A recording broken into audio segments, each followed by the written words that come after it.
Pronto. 43. A tutela jurídica do direito de reunião se efetiva pelo habeas corpus, vez que o bem jurídico a ser tutelado é a liberdade de locomoção. É mandado de segurança, gente. Habeas corpus não tem a ver com isso. Nossa, eu aprendi mesmo, eu decorei mesmo, para falar a verdade. Mas o direito de reunião é titulado pelo mandato de habeas, ou de mandado de segurança, e não por habeas corpus. A questão está errada. Isso aqui tem que lembrar, não tem muito o que fazer. Mandado de segurança, direito à locomoção, né? Mandado de segurança. Mandato é aquilo que o governador tem, o presidente tem, enfim. 44. Sobre os direitos fundamentais, individuais e coletivos referidos à associação, é correto afirmar que é plena liberdade de associação para fins lícitos, inclusive em caráter paramilitar. Essa última frase que acaba com tudo, né? A questão está errada porque paramilitar não pode. A gente já viu isso em questões anteriores e chega a ser maçante. 45. A finalidade ilícita de que trata o direito à associação está ligada somente às normas de direito penal. Questão está errada, né? A finalidade lícita desse direito de associação, ela abrange todo o direito, não só o direito penal. É isso, gente, tá errado. Não tem nem muito o que falar. Ela não vai obedecer só ao direito penal, mas a todos os direitos, né? Alguma dúvida em relação a isso é complicado ter. 46. Sobre os direitos fundamentais individuais e coletivos referidos à associação. Desculpa. É correto afirmar que as entidades associativas, quando expressamente autorizadas pelo Poder Executivo Municipal, têm legitimidade para representar seus filiados judicial ou extrajudicialmente. Na verdade, o município tem nada que se meter com isso. Na verdade, o Estado não tem nada que se meter com isso. Então, a questão está errada. É pelos próprios associados, né? Quem tem legitimidade para representar os associados são os associados. O poder público realmente não tem nada a ver com as associações. Eles não podem ficar interferindo nisso. 47. Sobre os direitos fundamentais individuais e coletivos referidos à associação, é correto afirmar que as associações só poderão ser compulsoriamente dissolvidas, obrigatoriamente dissolvidas, ou ter suas atividades suspensas por decisão judicial ou administrativa, aí que mora o perigo, exigindo-se, no primeiro caso, trânsito em julgado. De fato, essa questão quase está certa, porque, de fato, ela pode ser absolvida pelo Poder Judiciário e, realmente, na primeira situação em que ela é dissolvida, ela precisa ser transitada em julgado. Mas ela só pode ter as atividades suspensas pelo Poder Judiciário e não pelo Poder Judiciário ou administrativo, como consta aqui. Por esse ou administrativo, por esse detalhe, a questão ficou errada. 48. Sobre os direitos fundamentais individuais e coletivos referidos à associação, é correto afirmar que os civilmente incapazes poderão ser compelidos a associar-se ou permanecer associados. Gente, claro que não. Ninguém, diz a lei, ninguém é obrigado a associar-se ou a permanecer associado. Ele não faz essa diferença, então a questão está, obviamente, claramente errada. 47.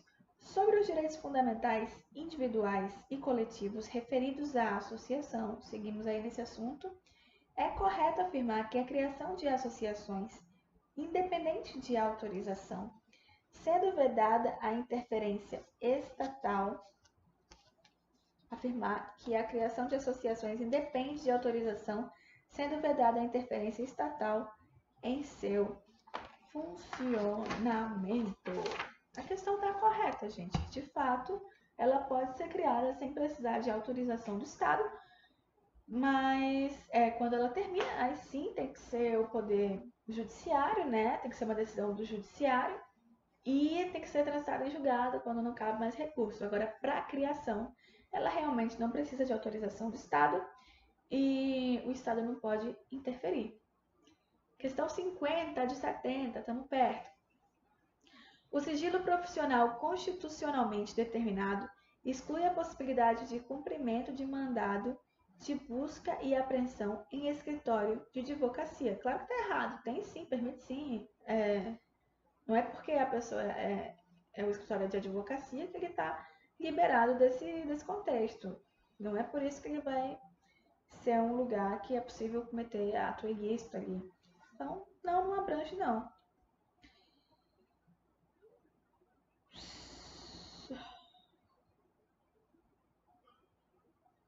51.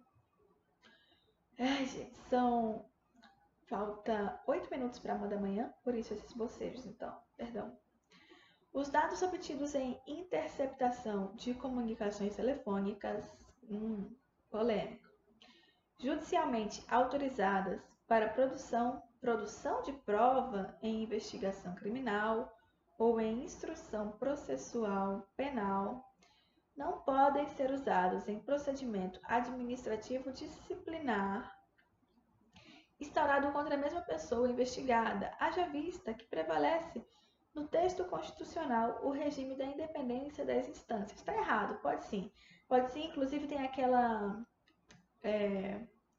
prova emprestada, evidência emprestada, é um nome mais ou menos assim, que é quando acontece exatamente isso aqui que está sendo descrito, né? Eu estou investigando aqui por causa de um crime penal, mas aí, digamos que um auditor fiscal tenha cometido aí, contribuído para alguma infração privada, e aí estava investigando essa coisa privada e descobriram que o auditor estava colaborando.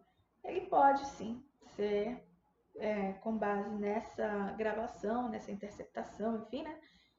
Ser ali sofrer as consequências disso, tá? Tá liberado sim. Inclusive, nesse caso, né, criando uma nova situação. Nesse caso aqui, ele está falando de usar a mesma situação para julgar também administrativamente, além de penalmente. Também pode, e esse outro caso que eu disse, né, criando uma nova situação, também é permitido, nesse caso em que foi autorizado judicialmente, enfim. 52. As associações só poderão ser compulsoriamente dissolvidas ou ter suas atividades suspensas por decisão do Ministério da Justiça? Não, né? A gente já entendeu que essa questão é por decisão judicial, pelo judiciário, não é o Ministério da Justiça. E também a decisão tem que ser transitada em julgado. O Ministério da Justiça é judicial, tô ligada, mas assim, ele não falou que tem que rolar esse negócio de transitado em julgado. E aqui ele fala em dissolvidas. Se tivesse assim, ó, as associações só poderão ser compulsoriamente. Não, só poderão ter suas atividades suspensas por decisão do Ministério da Justiça, que é Poder Judiciário.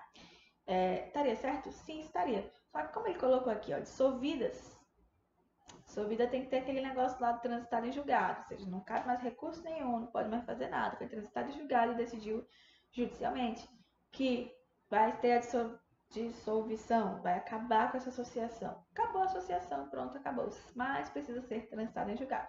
Então, por essa falta de transitado em julgado, a questão está errada. Mas, de fato, o Ministério da Justiça teria esse poder, porque ele é poder judiciário, né? 53. Ressalvadas as situações excepcionais, taxativamente previstas no texto constitucional, nenhum agente público, ainda que vinculado à administração tributária do Estado, poderá, contra a vontade de quem tem direito, ingressar durante o dia, sem mandado judicial, em espaço privado não aberto ao público, onde alguém exerce sua atividade profissional, sob pena de a prova resultante da diligência de busca e apreensão assim executada reputar-se inadmissível. Tá correto. Tá correto. Essa questão aqui tá correta. Ele só pode entrar no na casa, né? Que aí a gente está falando não só de casa moradia, mas de casa, como esse caso aqui do escritório, em algumas situações, que é quando não tem essa autorização da ordem judicial, que é quando o próprio dono da residência ou da casa permite, quando há um flagrante ou para prestar socorro. Nesses casos, ele não precisa de autorização e pode entrar em qualquer tempo. 54. A atividade de músico deve ser condicionada ao cumprimento de condições legais para seu exercício, não sendo cabível a alegação de que, por ser manifestação artística, estaria protegida pela garantia de liberdade de expressão. Essa questão está errada. O músico não tem isso, mas o advogado tem, porque quando é considerado uma profissão que pode causar algum dano, né? Pode ser lesivo, tem uma atividade lesiva, aí realmente essa questão estaria certa. Se fosse ali um advogado no lugar do músico, tá, estaria certa a questão, porque a OAB entende que tem que o advogado exerce uma atividade que pode ser lesiva, caso o advogado, né, não faça o trabalho corretamente. Já a atividade do músico, ela não é entendida assim. Ninguém vai morrer se o músico tocar mal, só vai ficar um pouco chateado. Então, não se aplica ao músico. Não deve ser condicionada, então, ao cumprimento de condições legais para o seu exercício, tá? Liberado. Pode tocar à vontade. 55. A defesa da legalização das drogas em espaço público não constitui exercício legítimo do direito à livre manifestação do pensamento. Já está errado. Sendo, portanto, vedada, proibida, né, pelo ordenamento jurídico pátrio. Mentira! É permitida a marcha da maconha, desde que não diga para que as pessoas usem maconha, mas esteja ali em prol de que a maconha seja liberada. E não em prol de dizer, usem maconha todo mundo. Não é isso que eles têm que falar, né? Que eles podem falar, aliás. Então, tá errada a questão. A liberdade de expressão e a de reunião e o direito à reunião asseguram sim a marcha da maconha de acontecer. 56.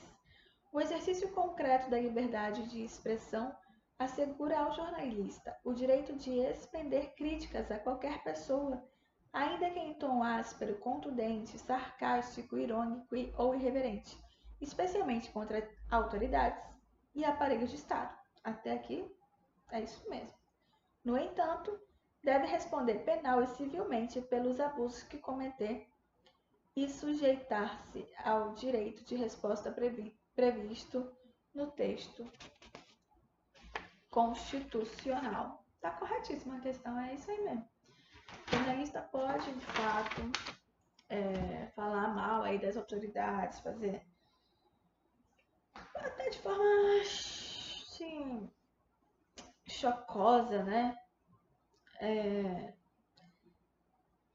Mas ele responde por isso, caso a autoridade se manifeste aí legalmente contra o que foi dito pelo jornalista. Pelo jornalista e por qualquer pessoa, na verdade. 57. Ninguém poderá ser obrigado, compelido a associar-se ou a permanecer associado, salvo quando houver previsão específica em lei. Gente, ninguém pode ser obrigado a associar-se ou a permanecer associado. Não tem exceção para isso. Esse salvo, não sei o que, específico em lei, não tem essa possibilidade não. Não caia nessa. Veio com é obrigado. Não, não é obrigado. Não é obrigado nem permanecer, nem entrar, nem permanecer. 58. A propriedade deve atender sua função material. É função social. A propriedade deve obedecer à função social. Tipo assim, a casa, o imóvel. Ele precisa abrigar as pessoas precisam morar nele. Essa é a função social dele. Enfim, não é função material, não. É função social. É garantido o direito de propriedade. Sim, é garantido o direito de propriedade. Ele está ali nos direitos de primeira geração, né? Quando o Estado não deve interferir. 60. O direito de propriedade é garantido sempre que a propriedade atenda, meu Deus, sua função de valor imobiliário. A questão está errada. Tem que obedecer a função social, né?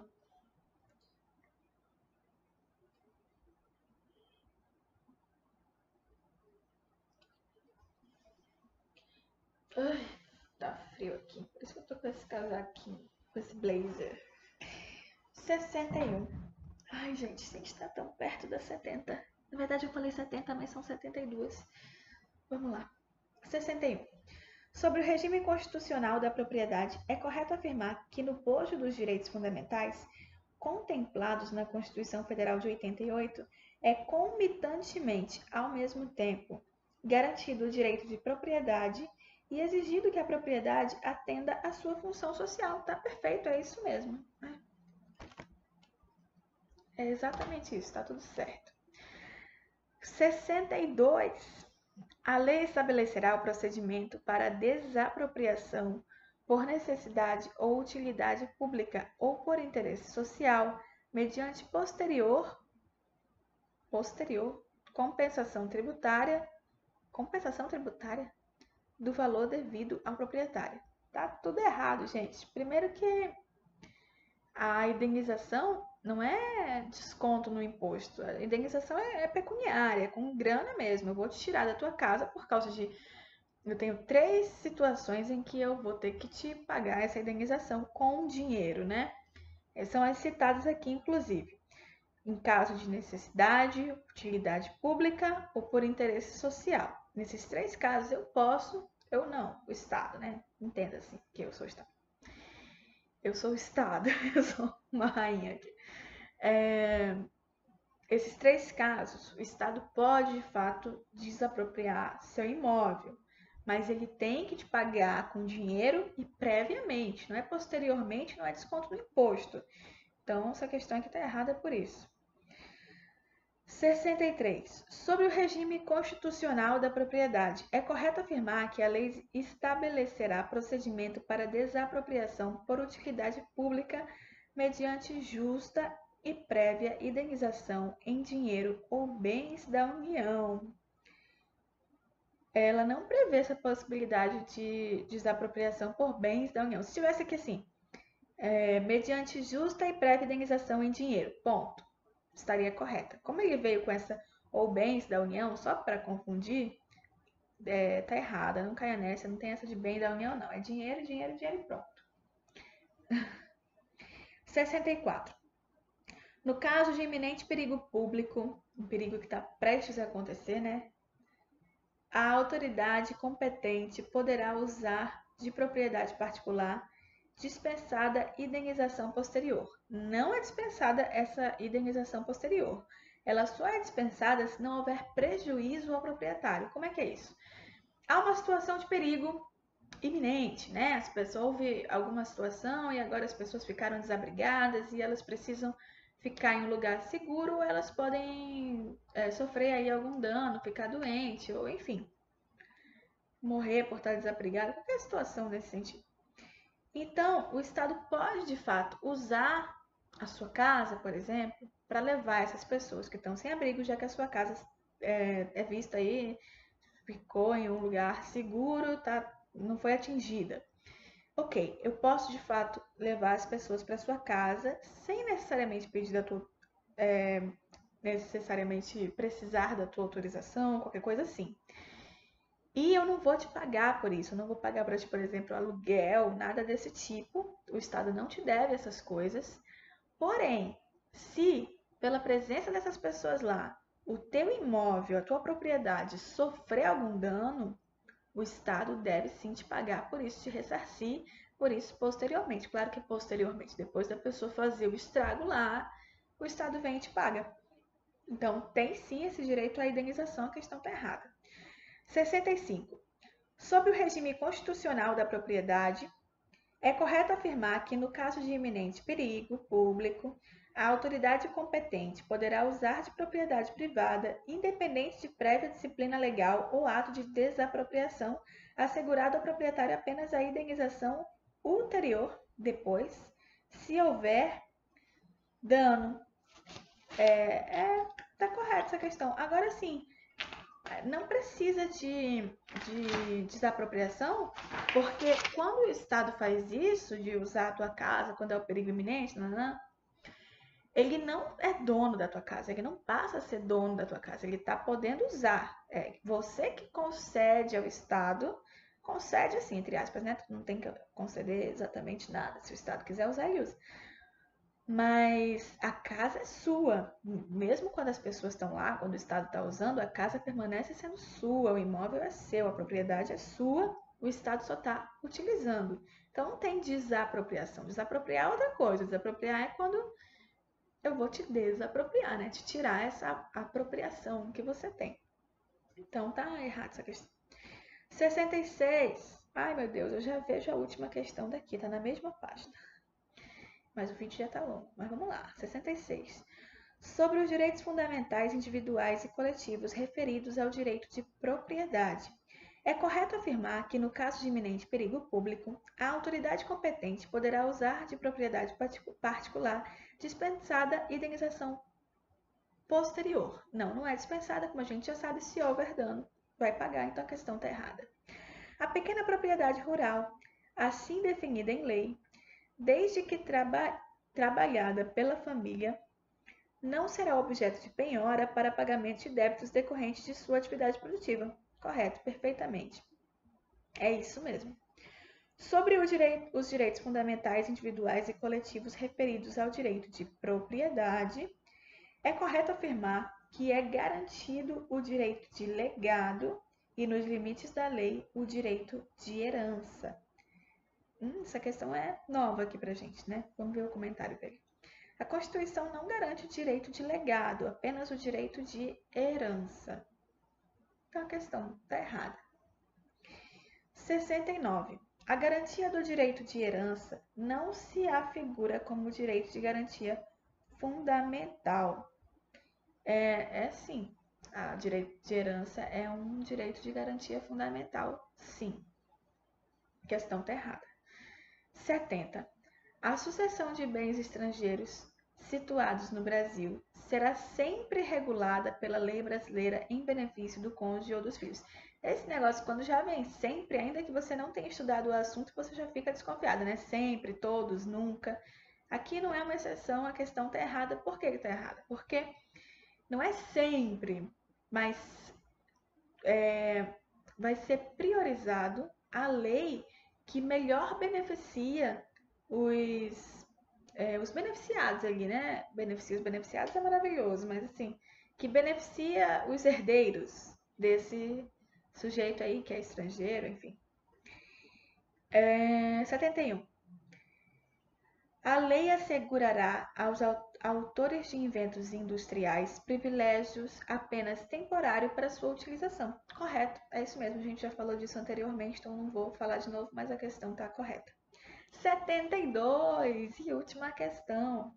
Segundo a Constituição Federal de 1988, a lei assegurará aos autores de inventos industriais privilégio permanente, está errado, para sua utilização, bem como proteção às criações industriais e à propriedade de marcas.